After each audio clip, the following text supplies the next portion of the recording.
Yeah. Uh, it's very good to talk to you because your work that what you do over the water and out of the water is very, very good. I appreciate that. Well, let's get started then. First, I would like to know how you, when did you started rowing? I started rowing in 2010. My dad was like, "Okay, I want you to try this," and I was like, "No, I'm not going to do that." And I tried it, and then I loved it. So had been playing all these different sports before, from cross country, running, football, wrestling, snowboarding, lacrosse, and then I tried this sport and I picked it up fairly quickly, and it was a lot of fun from there. So I was at a very even level with anyone else because we all started at the same time. That's good because in United States you practice lots of sports when you're young, Oh yeah, and this is good. And but why did your father say no to rowing? he saw that I was a very no. He told me to start rowing. I was the one that said no because I wanted to do what he Ah, did and play lacrosse. And yeah. he saw that I was much better at cardio sports. Plus, I was a little smaller than all the guys I was going up against. So he was like, "You should try Mm, this. Your cousin did it once. He really liked it. Now he rows in college." And I'm like, "I guess." And then he just takes me to the learn to row, and that's where it all began. mm. All right. I understood the opposite. Uh, how old you were you when that happened? When you I started? started when I was 16. So I'm 16. 27 now. So it's basically going into my 12th year. Oh yeah. Yeah, and you never stopped it. You kept rowing all the time. Nope. Every single season from then on, I was thinking just rowing. So I've been very consistent in one sport now, which has been fun, but also it's all I think about sometimes. That's great. You and about racing, how was your expectations when you started? You did you wanted to compete or just to practice the sport? I really liked that everyone was at the same level of experience. So I had good cardio from running. And so because I was much smaller and lighter than everyone else, I had to figure out how to go fast with them. So I worked on my technique a lot, but I really liked racing. And we immediately started in spring. So that's when you do the 1,500 meters here in Philadelphia for high school students. And that was a lot of fun. So Mm, I was in a quad and I just raced as fast as I could. We did okay. And after that, it was okay. Now I got to practice to get better than everyone else so that I can win. yeah, I think you were a tall man, aren't you? No, I'm very very short. I'm only 175 centimeters or 5'9". Oh yeah, almost my. I am 172. I Oh, thought you okay, were taller. yeah, I might feel like give off that I'm taller, but when I go to a race, I'm looking up like this the whole time. I'm looking at all my friends are much taller than me. Yeah. You and what's your weight? 76, When I 70. was really training, I was like 70 kilos in college, and in when I was postgraduate after college, I was rowing in Ireland. That's when I was 70 kilos.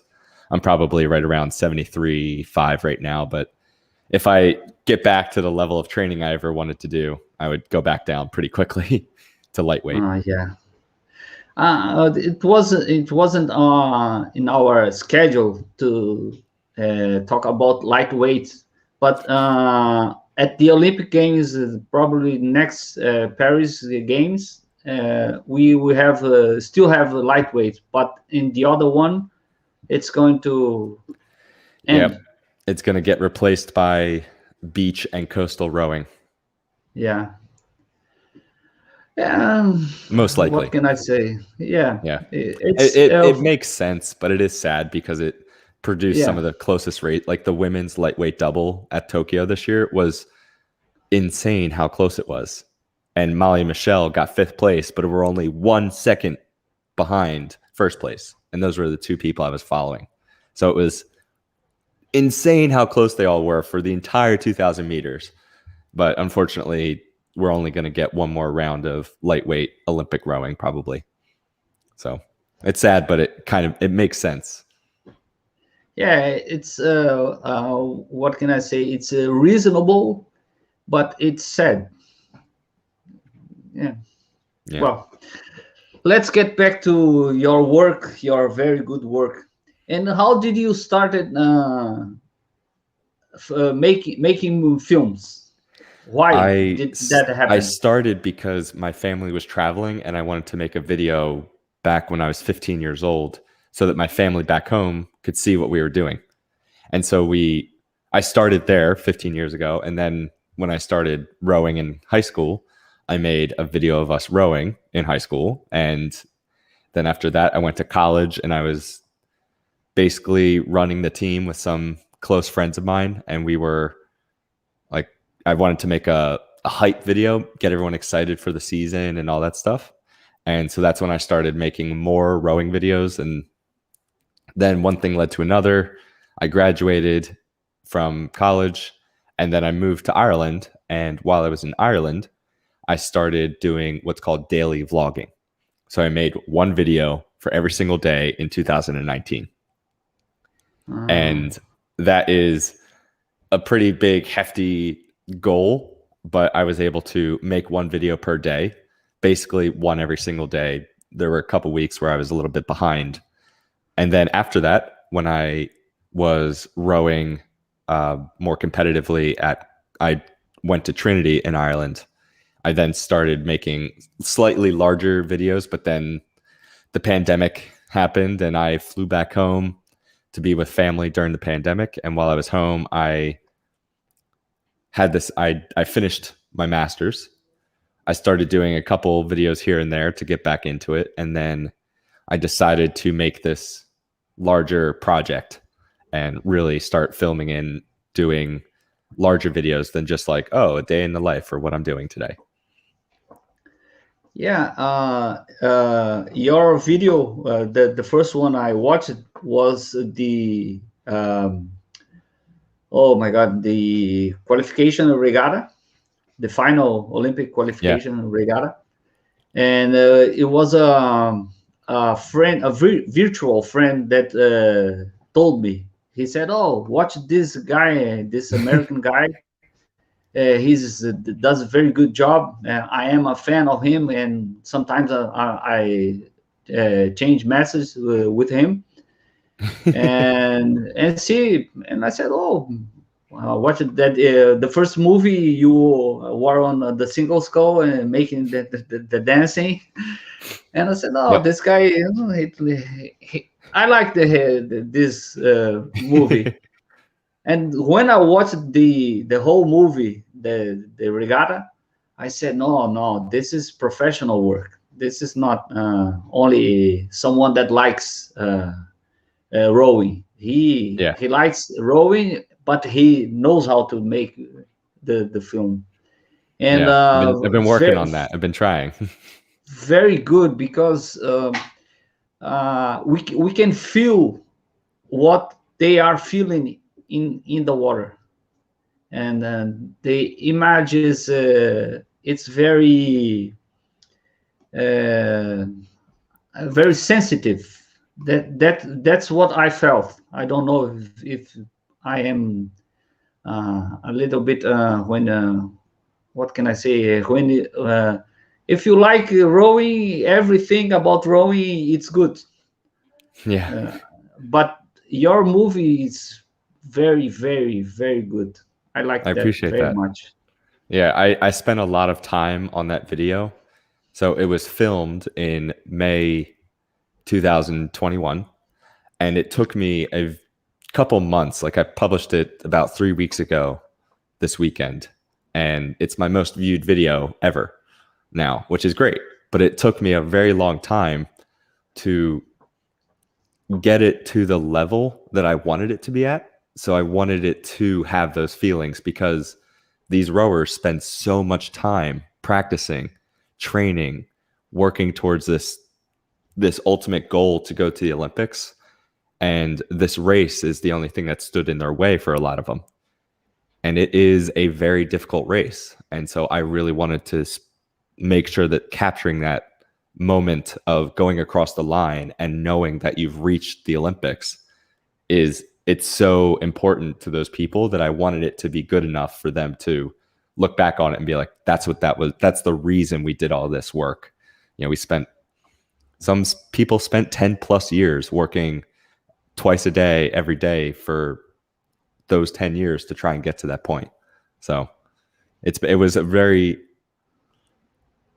powerful regatta. It was very short. It was a short weekend for a lot of things to happen that were so important to people, for it to happen within, I think it was 36 hours from the starting of the race to the last race. Putting all that into 25 minutes is difficult, but also worth it. Now I get it. It's like when you say see a king, you have to bend over. You are bending over to all that rowers that practice a lot and they are professionals. And Yep. Now I understand. Yeah. So I Why started following some American boats in February. And I drove down from Philadelphia to Texas, Austin, Texas, and it was like 2 straight days of driving across the country to go and watch them practice and start filming them as they were in the last little bit of training before they went to Florida to qualify for the US to go to this race in Switzerland. And so I got to see them like in training mode where they're so focused and working hard to get to that. And then to see them represent the US by winning the US Olympic trials to get the opportunity to go to Switzerland was like following that trajectory is really powerful. And hopefully I can continue creating a larger documentary following that moment. About the most important thing in our days, which is gasoline, the money. How could you get all that money? Because it's expensive. You have to have equipment, you have to travel, and you have to eat, you have to sleep. How do you get all these? How am I doing this? I have been dipping into my savings. So I was working in Ireland for a bit before I started going to school there. I flew back home during the pandemic and did a couple things here and there, but a lot of it is just personal savings and support from family members who want to see me create this. And so I'm getting support. But I was living on the cheap, if you would say. Like I was staying with a friend for free in Texas, staying with cousins and family in Florida. I got fairly cheap flights over to Switzerland and an Airbnb that was like a closet, like a broom closet for 10 days, but it was, $400, which is fairly cheap for Switzerland. And then, try and not eat too many expensive foods and just do this on the cheap. Like I'm fortunate enough to already have the equipment for my cameras. So I have like my whole camera set up and everything, and it sits in a backpack. And so it sits in my backpack and I just carry my backpack around, and I'm able to be a one-man show. So I'm doing this, in the car that I've had for 10 years. I'm doing this on the equipment that I've slowly upgraded by, working some jobs and getting support from family. So it's self-produced. So the money will hopefully come in when I do other projects. Yeah, you are creating, you are getting your clients, and you are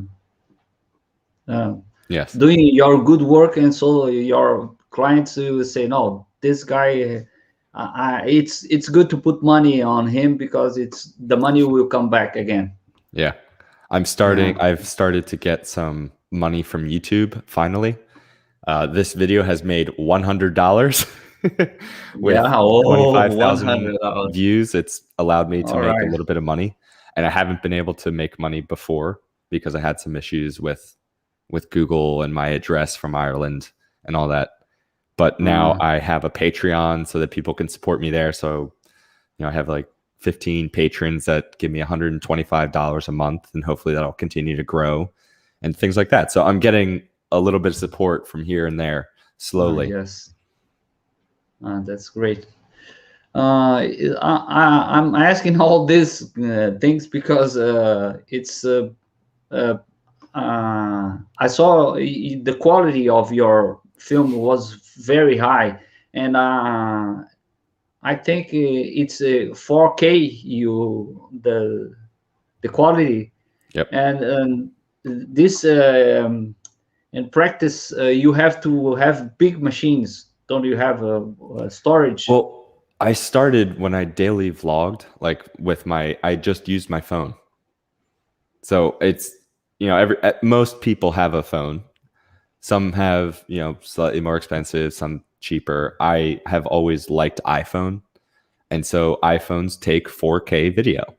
And so you can make 4K videos with most phones nowadays.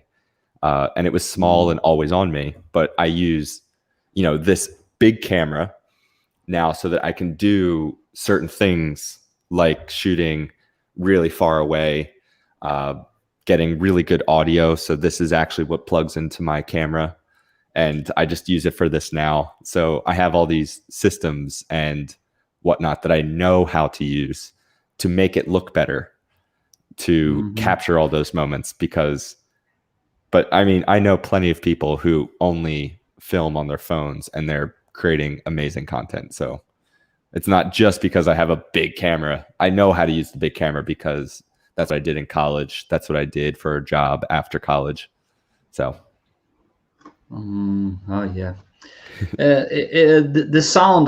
Now you said something. It's very interesting because you talk very soft. It's like you were hidden, and Yeah. it's like you were spying someone.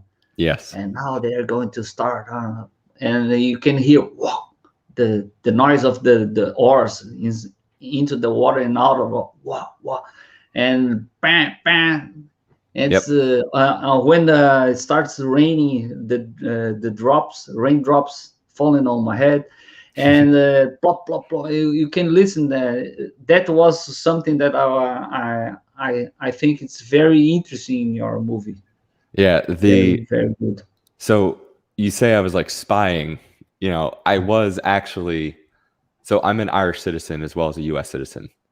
So I was able to go to Switzerland, and I did not have media credentials. So I was not allowed in the media area. And so I went on my own as an Irish citizen. So I was able to get into the country, show a negative COVID test, all that kind of things, and just walk along a public bank of the river, of the lake. So I was in areas that anyone could be.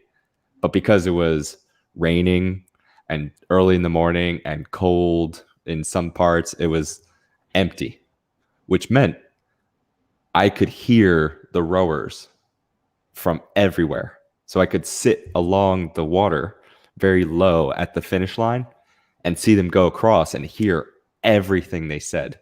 So I do have a microphone that shoots like audio, like it picks up the audio really far away or in a very straight line, not from the sides. And it allowed me to capture their like screams going across the line of like, I'm going to the Olympics. Like you hear Tokyo, baby, Tokyo. And I'm literally just sitting in a very small corner of the lake filming this, trying not to make a lot of noise so that I can hear these things. And all the different places along the lake, it is super quiet. And it's like, but you can feel the tension. You can feel everyone, being really antsy and wanting to, race really hard, but they have to like breathe, be relaxed, Um, or else they're not going to row well. So telling it in the style that I did, that took me about a month to really make it sound good. So it took a while, but I'm happy with how it came out. it's great. It's just like it's very sensitive. It's very fine, very uh, accurate. I think that's the word. I don't know if I'm telling what I would like to tell, but No, uh, totally understand. It's very soft because that's what it was like there. It was really quiet. The only thing you heard was the rowers going by, some cheers from people at different countries and their coaches, but there weren't supposed to be any spectators. It was just the only people that were there were the ones there for the rowing or to do the photography, but I wasn't allowed in that area. So I was in a much quieter place. And so but that's why I wasn't where they were when they crossed the finish line and got their medals and everything. I had to be on the outside, but it was really just dreary, dark. So all these people like working as hard as they can, trying to go to the Olympics in, it's pouring rain and whatnot. It felt like a movie. So I wanted to capture it like a movie. and did some any rowers talk to you after the Oh film yeah. went up? Yeah. A lot. I know a lot of the people from the New Zealand 8 liked the footage a lot because they then went on to win the men's 8 at Tokyo. All the women's rowers that I know from Molly Michelle from the U.S. lightweight women's double and the Irish women's rowers that qualified as well, like they all know me from my time in Ireland and from this project. They like a lot of these people are like, this really captured what it felt like to be there, and I was really happy because that's what I wanted it to do. I wanted it to be something that they would be able to look back on and know what the intensity was, but then they got through it. That's great. Uh, I don't know if I told you Histórias de Remador, our name of our channel, means rower stories, and the stories we want to know is those one that medals, trophies, and regatta records don't tell. Well, what we are talking about is from the backstages. The rowers are at the stage, they are the show, and what you are doing is something really fantastic. I haven't seen something like that before. I Yeah. have seen many documentaries, the rowers, the technique, the regatta, but all when you get in the plane, uh, my heart stopped. It's just like it was almost like going to a race. It was Yeah. like if we were going to row a race. That was the most important thing I felt in your work. And talking about the New Zealand Island 8, um, you captured something very important because Hamish Bond, the uh, twice Olympic champion on the pair, and he went to the 8 and he made the difference at the 8. uh, He he might was have. on. I mean, one of 8 guys, yeah, but he definitely Yeah, brought he's a only certain one, but level I of think intensity that he they need, yeah, and perfection because that's what he was used to. So they definitely had the experience in the boat. But a lot of those guys in the boat, they started rowing when he was already starting to row in the Olympics. Like they were young guys. Like so they had the experience. Last 2 years ago, they had Mahi Drysdale in the boat as well, which is when they got sixth at 2019 World Championships and didn't qualify. So following him getting into the boat and then getting to that level, just they were so focus. Like I stood on the other side of the fence and I just listened to them, the way they talked as they went by. They were cheering each other on. They're like, "Yeah, boys, this is good. Yeah, felt great," with like their sweet New Zealand accent.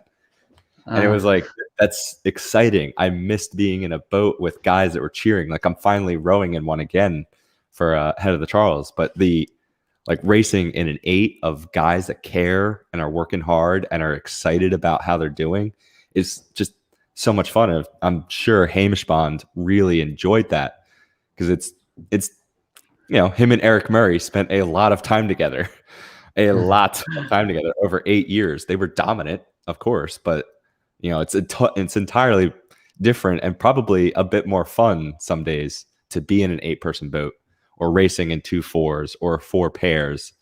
So I definitely was really excited to see him. I saw him at 2015 or 2014 Head of the Charles when he raced in the grade 8 against the Scullers 8. And it was, really cool to see him when he was the best then and now the best here.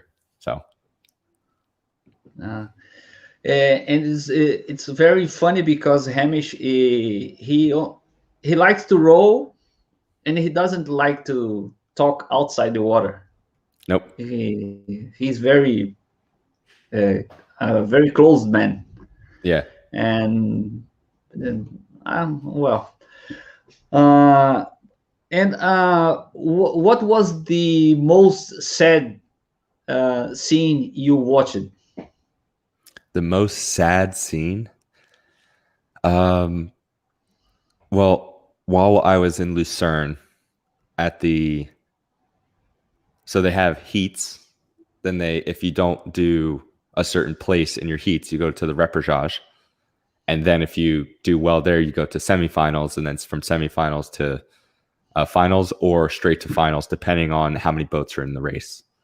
So, with the men's single, there was a lot of boats. There were 23 boats. So they had all the guys that didn't win the heat had to go to reps or didn't get top 2. I forget what the progression was, but there was a lot of people that had to race to get to the top 6 to fight for the top 2 spots. And unfortunately, my friends that were in the US boats that I'd been following, all the men's sculling boats, they did all unfortunately get knocked out in repechages, which means they did not get past the lowest level of racing. And, not for a lack of trying, they're still fast rowers. They need a little bit more time to get to the ultimate elite speed of the Olympics, which is another big jump. So they're spending a lot of time training over the next 3 years for Paris. And hopefully that goes well for them. But the Saturday night repechages was dark, cold, or Saturday afternoon. It was cold, dark, and these were the first people to get knocked out because the regatta, the final Olympic qualification regatta, is called the Regatta of Death for a reason. It is called that because if you do not go to the next race, like next from heats to semifinals to finals, if you don't win or get top 2 or top 3 in your race, you're done racing. Like that's it. There's no B final, there's no petite final. They only care about the top 2 spots or the top 3 for the women's lightweight double this year. So it is the only race in many different races that at the elite level stop if you do not go on. And so that's why it's called the Regatta of Death. There's no margin of error that you can do. Maybe you go to repechages and then go to finals or semifinals. But if you're not winning your heat, there's a very low chance that you'll actually win the final. And so it is very difficult to get to that point and then be knocked out right away. So that was definitely the darkest, saddest moment of the film, and being there and just feeling the first set of people that were completely knocked out, dreams like dashed, no chance to recover. So Yeah, that's because every race is the last race. they run it like it's going to be the last one. Yeah. Yeah. Yeah, it is a tough race, which is why it's very tough to go to that and then get third place. Third place, I think, is the worst place if you don't qualify, because you are one boat away. At the film, you showed the pair from Chile, the sisters, Yeah. Abraham. Yeah. Do you have met them? I You did not talked? meet them, but one of the Chile rowing Instagram accounts, I think it's Rowing TV Chile or TV Chile, I forget what it's called. Ah, They reached out and rowing they were like, TV. "Hey, the Abraham sisters are, racing and everything, and they're really good, and they might go to the Olympics." And I was like, "Oh, like love that!" Like they came all the way across the world to come race at this race, and when I saw them like go across the line in third place, like part of my heart just like ripped. Just I was very sad. Same with the And they U.S. men's pair. They Tom Pezic has had a rough two Olympic race, like qualifying races. He got for the 2012 Olympics, he was in the Olympics in the pair. For the 2016 Olympics, for the U.S. Olympic trial to go to the Olympics, he got second. And then in this one, he got third, which is like it's the closest you can possibly be to going to the Olympics and then just missing it. So kudos to him for working as hard as he has been. which means you can say he's good, but he didn't make it. Yeah. He's as close as it gets. He was a couple strokes away, basically 2 Olympics in a row, which is crazy. And what was one good moment, some happy moment you remember? I think, well, obviously I was very excited for all the Irish and US boats that did qualify. So Molly and Michelle, they caught a really bad crab in the US Olympic trials and then went on to win. They then went to the final qualification regatta and won. And the Irish lightweight double, they got the third qualification spot, which is not normally there, because one of the other qualification regattas was they had extra spots or something. And so like just the seeing people go across the line and realizing they got there was great. I know a couple guys that from the Netherlands that were in a boat that was going to the Olympics in 2019. And then when 2020 happened and 2021 came around, they had to switch to a pair instead of a double. And then he qualified the boat in the double or in the pair. And it was like, he's that good that he can switch disciplines and go. So I was just super excited for those guys. They did really well at the Olympics too. They almost got to the A final. And the guys that they beat at the final qualification regatta got third in the Olympics. So it's like they were close to getting a medal. You said the Irish lightweight double went classified at Lucerne? No, that was the women's double. The men's lightweight double was 2019 world champions, I think, 2018 as well. They were super, super fast. Like Paul O'Donovan and Fintan McCarthy are super fast. And it's really fun because I get to talk to Fintan. Paul doesn't really use social media, but I just posted a video of me rowing like Paul with my hands wide, because they have a famous photo of their like the end of the oar sticking out in their hand. It's just really funny. Yeah. When you score, you put the thumbs like here. And usually, but sometimes you don't need to, as they showed. Yeah, that's good. Well, the last question. You said you have a bigger documentary going on. Is it already close to the end, or you have many time to record? So I've been following people since February 2021, and that's when I went down to Texas, and now I have this. I'm setting it up at the Head of the Charles to interview a bunch of people that I've been following about their journey, talk about different moments where they describe it, what it's like to go through these events, to train this hard, to cut down the lightweight, to move over to Switzerland early to train. So I'm going to do interviews with all the different people I've been following and the coaches and their family members maybe. So I'll see, but it's a lot of interviews now that will tell the story through the rowers and not just me talking over top of footage from like I did at the Lucerne video. Yes. So I have this fall, I'm doing a lot of those interviews, and then hopefully I'll be publishing it, either putting it in film festivals or just on my YouTube channel. And hopefully that it will wrap up my 2021. So hopefully it goes up sometime this winter. Oh, yes. The Head of the Charles, it's October.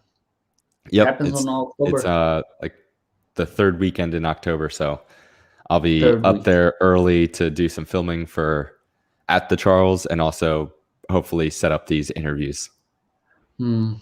I think I'm going to call my sister and say to her, you must go there, watch the Head of the Charles, because she lives more than 20 years in Boston, but she never went there. It's great. It's a lot of fun. It's a really nice time of year to race because it's not super cold, but it is like the fall colors look good. So yeah, it'll be a lot of fun. I raced there in 5-6 years this time, like 5 or 6 times, and so it's been a lot of fun every time. Well, we had Eamon Glavin here. I would like to say thank you very much, because all the time you spent talking with us and trying to understand my Brazilian English. It was fantastic. Thank you, Caesar. Which is the most difficult part. And now I give give to you so you can say the final words to us. Well, thank you for having me. I hope that everyone has enjoyed. And if you have more questions about how this is working or want to, see how it ends, just go to my YouTube channel and watch. It's just my name, Eamon Glavin, right here.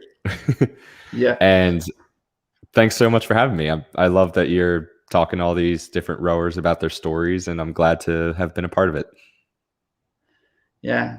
Hope you find some time to come here to Brazil. And that would be awesome. That'd be so much fun. Here, at least, is very much hot than Switzerland. Yeah, a little bit more heat to deal with. Yeah. All right then. Thank you very much. Bye bye. Great. Bye.